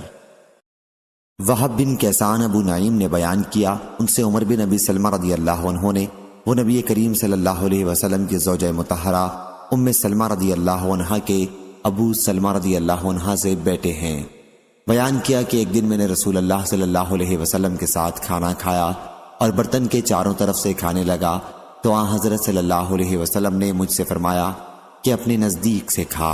صحیح بخاری حدیث نمبر 5377۔ ابو نعیم وہب بن کیسان نے بیان کیا کہ نبی کریم صلی اللہ علیہ وسلم کی خدمت میں کھانا لایا گیا، آپ کے ساتھ آپ کے ربیب عمر بن ابی سلمہ رضی اللہ عنہ بھی تھے۔ آن حضرت صلی اللہ علیہ وسلم نے فرمایا کہ بسم اللہ پڑھ اور اپنے سامنے سے کھا۔ صحیح بخاری حدیث نمبر 5378۔ قتیبہ بن سعید نے بیان کیا، ان سے امام مالک نے، ان سے اسحاق بن عبداللہ بن ابی طلحہ نے، انہوں نے انس بن مالک رضی اللہ عنہ سے سنا، انہوں نے بیان کیا کہ ایک درزی نے رسول اللہ صلی اللہ علیہ وسلم کی کھانے کی دعوت کی جو انہوں نے آن حضرت صلی اللہ علیہ وسلم کے لیے تیار کیا تھا۔ انس رضی اللہ عنہ نے بیان کیا کہ حضور اکرم صلی اللہ علیہ وسلم کے ساتھ میں بھی گیا، میں نے دیکھا کہ حضور اکرم صلی اللہ علیہ وسلم پیالے میں چاروں طرف کدو تلاش کرتے تھے کھانے کے لیے، بیان کیا کہ اسی دن سے کدو مجھ کو بھی بہت بھانے لگا۔ صحیح بخاری حدیث نمبر 5379۔ حضرت عائشہ رضی اللہ عنہا نے بیان کیا کہ نبی کریم صلی اللہ علیہ وسلم جہاں تک ممکن ہوتا پاکی حاصل کرنے میں، جوتا پہننے اور کنگھا کرنے میں داہنی طرف سے ابتدا کرتے۔ اشعث اس حدیث کا راوی جب واسط شہر میں تھا تو اس نے اس حدیث میں یوں کہا تھا کہ ہر ایک کام میں حضور صلی اللہ علیہ وسلم داہنی طرف سے ابتدا کرتے۔ صحیح بخاری حدیث نمبر 5380۔ امام مالک نے بیان کیا، ان سے اسحاق بن عبداللہ بن ابی طلحہ نے، انہوں نے انس بن مالک رضی اللہ عنہ سے سنا، انہوں نے بیان کیا کہ ابو طلحہ رضی اللہ عنہ نے اپنی بیوی حضرت ام سلیم رضی اللہ عنہ سے کہا کہ میں نے رسول اللہ صلی اللہ علیہ وسلم کی آواز میں ذوف و نقاہت کو محسوس کیا ہے اور معلوم ہوتا ہے کہ آپ فاقے سے ہیں، کیا تمہارے پاس کوئی چیز ہے؟ چنانچہ انہوں نے جو کی چند روٹیاں نکالی، پھر اپنا دوپٹہ نکالا اور اس کے ایک حصے میں روٹیوں کو لپیٹ کر میرے یعنی انس رضی اللہ عنہ کے کپڑے کے نیچے چھپا دیا اور ایک حصہ مجھے چادر کی طرح اوڑھا دیا، پھر مجھے رسول اللہ صلی اللہ علیہ وسلم کی خدمت میں بھیجا۔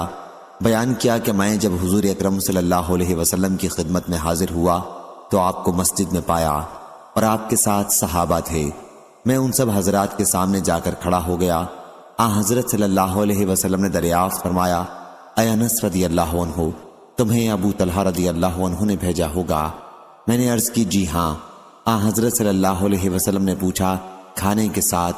میں نے عرض کی جی ہاں۔ اس کے بعد حضرت صلی اللہ علیہ وسلم نے اپنے سب ساتھیوں سے فرمایا کہ کھڑے ہو جاؤ، چنانچہ آپ روانہ ہوئے، میں سب کے آگے آگے چلتا رہا۔ جب میں ابو طلحہ رضی اللہ عنہ کے پاس واپس پہنچا تو انہوں نے کہا، ام سلیم رضی اللہ عنہا، حضور اکرم صلی اللہ علیہ وسلم صحابہ کو ساتھ لے کر تشریف لائے ہیں، حالانکہ ہمارے پاس کھانے کا اتنا سامان نہیں جو سب کو کافی ہو سکے۔ ام سلیم رضی اللہ عنہا اس پر بولی کہ اللہ اور اس کا رسول خوب جانتے ہیں۔ بیان کیا کہ پھر ابو طلحہ رضی اللہ عنہ استقبال کے لیے نکلے اور حضرت صلی اللہ علیہ وسلم سے ملاقات کی۔ اس کے بعد ابو طلحہ رضی اللہ عنہ اور حضور اکرم صلی اللہ علیہ وسلم گھر کی طرف متوجہ ہوئے اور گھر میں داخل ہو گئے۔ حضرت صلی اللہ علیہ وسلم نے فرمایا، ام سلیم، جو کچھ تمہارے پاس ہے وہ یہاں لاؤ۔ ام سلیم رضی اللہ عنہا روٹی لائیں۔ حضرت صلی اللہ علیہ وسلم نے حکم دیا اور اس کا چورا کر لیا گیا۔ ام سلیم رضی اللہ عنہا نے اپنے گھی کے ڈبے میں سے گھی نچوڑ کر اس کا ملیدہ بنا لیا۔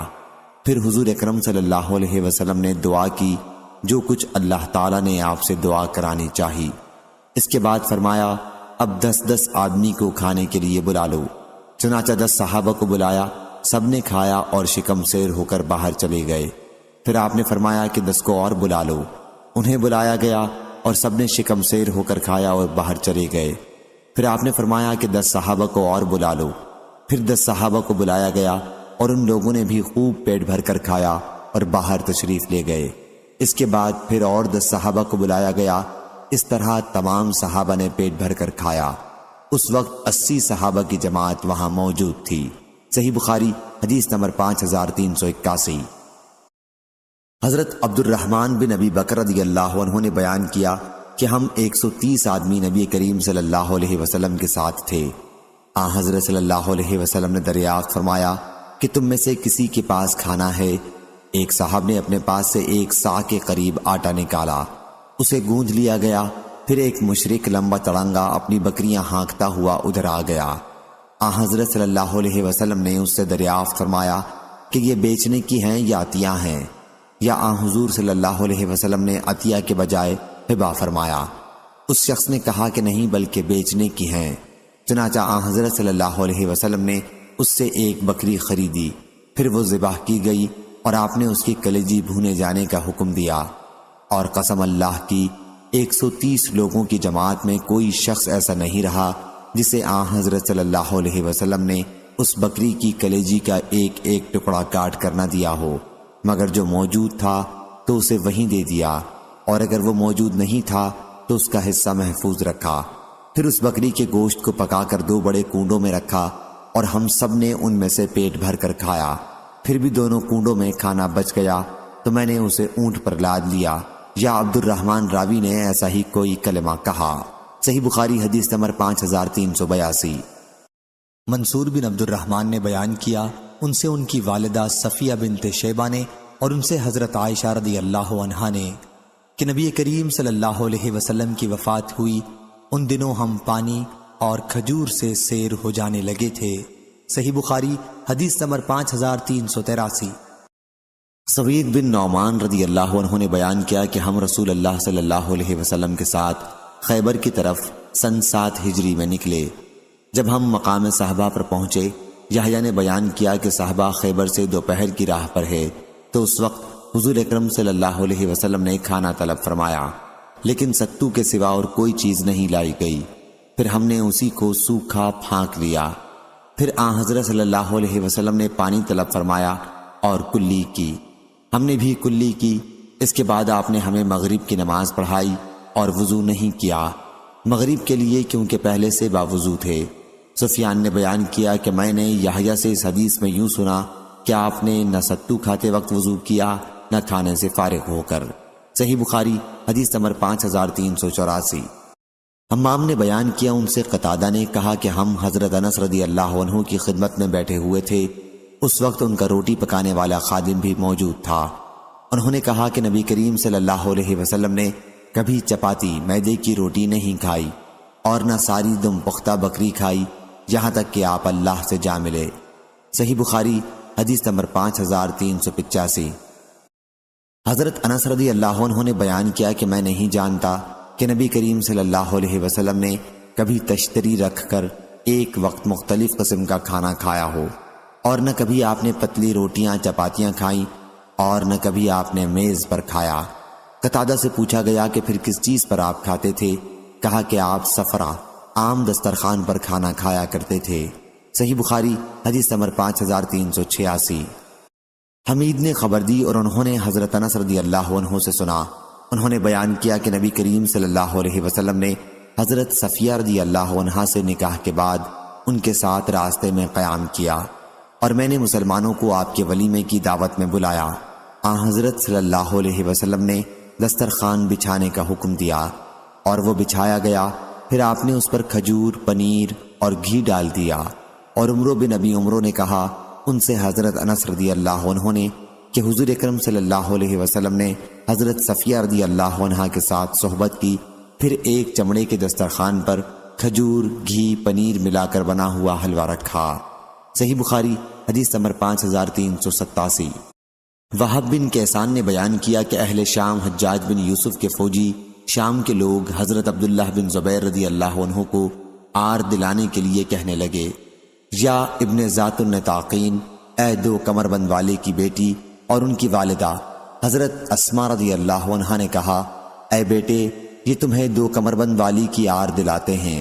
تمہیں معلوم ہے وہ کمر بند کیا تھے؟ وہ میرا کمر بند تھا جس کے میں نے 2 ٹکڑے کر دیے تھے، اور ایک ٹکڑے سے نبی کریم صلی اللہ علیہ وسلم کے برتن کا منہ باندھا تھا اور دوسرے سے دسترخوان بنایا، اس میں توشہ لپیٹا۔ وہب نے بیان کیا کہ پھر جب حضرت عبداللہ بن زبیر رضی اللہ عنہ کو اہل شام 2 کمر بند والی کی آر دلاتے تھے تو وہ کہتے، ہاں اللہ کی قسم یہ بے شک سچ ہے، اور وہ یہ مصرع پڑھتے، دل کا شکات ظاہر عن کا آرہا، یہ تو ویسا تانا ہے جس میں کچھ عیب نہیں ہے۔ صحیح بخاری حدیث نمبر 5388۔ حضرت ابن عباس رضی اللہ عنہ نے بیان کیا کہ ابن عباس رضی اللہ عنہ کی خالہ ام حفید بنت حارث بن حزن رضی اللہ عنہ نے نبی کریم صلی اللہ علیہ وسلم کو گھی، پنیر اور ساہنہ ہدیہ کے طور پر بھیجی۔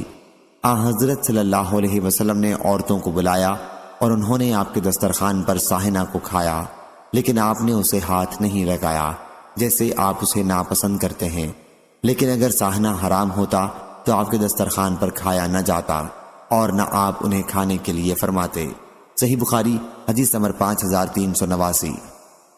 سوید بن نعمان رضی اللہ عنہ نے خبر دی کہ وہ نبی کریم صلی اللہ علیہ وسلم کے ساتھ مقام صحابہ میں تھے۔ وہ خیبر سے ایک منزل پر ہے۔ نماز کا وقت قریب تھا تو حضرت صلی اللہ علیہ وسلم نے کھانا طلب فرمایا، لیکن ستو کے سوا اور کوئی چیز نہیں لائی گئی۔ آخر حضرت صلی اللہ علیہ وسلم نے اس کو پھانک لیا اور ہم نے بھی پھانکا۔ پھر آپ نے پانی طلب فرمایا اور کلی کی۔ اس کے بعد آپ نے نماز پڑھائی اور ہم نے بھی آپ کے ساتھ نماز پڑھی، اور آپ نے اس نماز کے لیے نیا وضو نہیں کیا۔ صحیح بخاری حدیث نمبر 5390۔ حضرت ابن عباس رضی اللہ عنہ نے خبر دی اور انہیں حضرت خالد بن ولید رضی اللہ عنہ نے، جو سیف اللہ، اللہ کی تلوار کے لقب سے مشہور ہیں، خبر دی کہ وہ رسول اللہ صلی اللہ علیہ وسلم کے ساتھ ام المومنین حضرت میمونہ رضی اللہ عنہا کے گھر میں داخل ہوئے۔ ام المومنین ان کی اور ابن عباس رضی اللہ عنہ کی خالہ ہیں۔ ان کے یہاں بھنا ہوا ساہنہ موجود تھا جو ان کی بہن حفیدہ بنت حارث رضی اللہ عنہا نجد سے لائی تھیں۔ انہوں نے وہ بھنا ہوا ساہنہ حضور اکرم صلی اللہ علیہ وسلم کی خدمت میں پیش کیا۔ ایسا بہت کم ہوتا تھا کہ حضور اکرم صلی اللہ علیہ وسلم کسی کھانے کے لیے اس وقت تک ہاتھ بڑھائیں جب تک آپ کو اس کے متعلق بتا نہ دیا جائے کہ یہ فلانا کھانا ہے، لیکن اس دن آپ نے بھنے ہوئے ساہنے کے گوشت کی طرف ہاتھ بڑھایا۔ اتنے میں وہاں موجود عورتوں میں سے ایک عورت نے کہا، کیا حضرت صلی اللہ علیہ وسلم کو بتا کیوں نہیں دیتی کہ اس وقت آپ کے سامنے جو تم نے پیش کیا ہے وہ ساہنہ ہے؟ یا رسول اللہ، یہ سن کر آپ نے اپنا ہاتھ ساہنہ سے ہٹا لیا۔ حضرت خالد بن ولید رضی اللہ عنہ بولے کہ یا رسول اللہ صلی اللہ علیہ وسلم، کیا ساہنہ حرام ہے؟ آپ نے فرمایا کہ نہیں، لیکن یہ میرے ملک میں چونکہ نہیں پایا جاتا اس لیے طبیعت پسند نہیں کرتی۔ حضرت خالد رضی اللہ عنہ نے بیان کیا کہ پھر میں نے اسے اپنی طرف کھینچ لیا اور اسے کھایا۔ اس وقت حضور اکرم صلی اللہ علیہ وسلم مجھے دیکھ رہے تھے۔ صحیح بخاری حدیث نمبر 5391۔ امام مالک نے خبر دی، دوسری سند امام بخاری نے کہا کہ ہم سے اسماعیل بن ابی اویس نے بیان کیا، کہا کہ مجھ سے امام مالک نے بیان کیا، ان سے ابو زناد نے، ان سے اعرج نے، اور ان سے حضرت ابو ہریرہ رضی اللہ عنہ نے بیان کیا کہ رسول اللہ صلی اللہ علیہ وسلم نے فرمایا، 2 آدمیوں کا کھانا 3 کے لیے کافی ہے اور 3 کا 4 کے لیے کافی ہے۔ صحیح بخاری حدیث نمبر 5392۔ نافع نے بیان کیا کہ ابن عمر رضی اللہ عنہ اس وقت تک کھانا نہیں کھاتے تھے جب تک ان کے ساتھ کھانے کے لیے کوئی مسکین نہ لایا جاتا۔ ایک مرتبہ میں ان کے ساتھ کھانے کے لیے ایک شخص کو لایا کہ اس نے بہت زیادہ کھانا کھایا۔ بعد میں حضرت ابن عمر رضی اللہ عنہ نے کہا کہ آئندہ اس شخص کو میرے ساتھ کھانے کے لیے نہ لانا۔ میں نے نبی کریم صلی اللہ علیہ وسلم سے سنا ہے کہ مومن ایک آنت میں کھاتا اور کافر 7 آنتیں بھر لیتا ہے۔ صحیح بخاری حدیث نمبر 5393۔ حضرت ابن عمر رضی اللہ عنہ نے بیان کیا کہ رسول اللہ صلی اللہ علیہ وسلم نے فرمایا، مومن ایک آنت میں کھاتا ہے، اور کافر یا منافق عبدہ نے کہا کہ مجھے یقین نہیں ہے کہ ان میں سے کس کے متعلق عبید اللہ نے بیان کیا کہ وہ 7 آنتیں بھر لیتا ہے، اور ابن بکیر نے بیان کیا، ان سے امام مالک نے بیان کیا، ان سے نافع نے، ان سے ابن عمر رضی اللہ عنہ نے، اور ان سے نبی کریم صلی اللہ علیہ وسلم نے اسی حدیث کی طرح بیان فرمایا۔ صحیح بخاری حدیث نمبر 5394۔ سفیان بن عینہ نے بیان کیا، ان سے عمرو بن دینار نے کہ ابو نہیک بڑے کھانے والے آدمی تھے۔ ان سے حضرت عبداللہ بن عمر رضی اللہ عنہ نے کہا کہ رسول اللہ صلی اللہ علیہ وسلم نے فرمایا ہے کہ کافر 7 آنتوں میں کھاتا ہے۔ ابو نہیک نے اس پر عرض کیا کہ میں اللہ اور اس کے رسول پر ایمان رکھتا ہوں۔ صحیح بخاری حدیث نمبر 5395۔ حضرت ابو ہریرہ رضی اللہ عنہ نے بیان کیا کہ رسول اللہ صلی اللہ علیہ وسلم نے فرمایا، مسلمان ایک آنت میں کھاتا ہے اور کافر 7 آنتوں میں کھاتا ہے۔ صحیح بخاری حدیث نمبر 5396۔ ابو حازم نے بیان کیا، اور ان سے حضرت ابو ہریرہ رضی اللہ عنہ نے کہ ایک صاحب بہت زیادہ کھانا کھایا کرتے تھے، پھر وہ اسلام لائے تو کم کھانے لگے۔ اس کا ذکر رسول اللہ صلی اللہ علیہ وسلم سے کیا گیا تو آپ نے فرمایا کہ مومن ایک آنت میں کھاتا ہے اور کافر 7 آنتوں میں کھاتا ہے۔ صحیح بخاری حدیث نمبر 5397۔ مسعر نے بیان کیا، ان سے علی بن اقمر نے کہ میں نے ابو حذیفہ رضی اللہ عنہ سے سنا، انہوں نے بیان کیا کہ رسول اللہ صلی اللہ علیہ وسلم نے فرمایا، میں ٹیک لگا کر نہیں کھاتا۔ صحیح بخاری حدیث نمبر 5398۔ ابو جحیفہ رضی اللہ عنہ نے بیان کیا کہ میں نبی کریم صلی اللہ علیہ وسلم کی خدمت میں حاضر تھا۔ آپ نے ایک صحابی سے جو آپ کے پاس موجود تھے فرمایا کہ میں ٹیک لگا کر نہیں کھاتا۔ صحیح بخاری حدیث نمبر 5399۔ خالد بن ولید رضی اللہ عنہ نے بیان کیا کہ نبی کریم صلی اللہ علیہ وسلم کے لیے بھنا ہوا ساہنہ پیش کیا گیا تو آپ اسے کھانے کے لیے متوجہ ہوئے۔ اسی وقت آپ کو بتایا گیا کہ یہ ساہنہ ہے تو آپ نے اپنا ہاتھ روک لیا۔ حضرت خالد رضی اللہ عنہ نے پوچھا، کیا یہ حرام ہے؟ فرمایا کہ نہیں، لیکن چونکہ یہ میرے ملک میں نہیں ہوتا اس لیے طبیعت اسے گوارا نہیں کرتی۔